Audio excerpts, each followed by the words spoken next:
Hello friends, आज की इस वीडियो में हम बात करेंगे ऐसे ऑन टाइगर। दोस्तों, अगर आपने अभी तक इस चैनल को सब्सक्राइब नहीं किया तो प्लीज़ अब जल्दी से इस चैनल को सब्सक्राइब कर लें और साथ ही बेल आइकॉन बटन को भी प्रेस कर दें। Tiger is a wild animal. It is a very strong and powerful animal. It has a long tail. Tiger belongs to the cat family. It looks like a big cat. They live in India, Russia and Bangladesh. The most important thing about the tiger is that it needs to be saved. The tiger needs to be saved from being killed by people. Tiger is a good swimmer.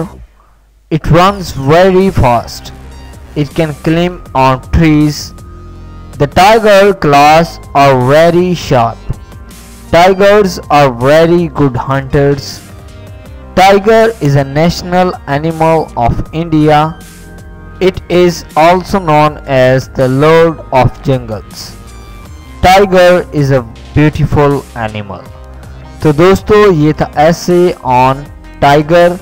दोस्तों, अगर आपको ये video पसंद आया हो तो please आप इस वीडियो को लाइक ज़रूर करें, इस वीडियो को शेयर करें।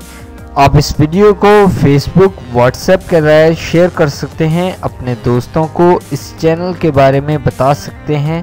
अगर आप इंटरेस्टेड हैं ऐसी और वीडियोस देखने में तो प्लीज़ अब जल्दी से इस चैनल को सब्सक्राइब कर लें और साथ ही बेल आइकॉन बटन को भी प्रेस कर दें। Thank you.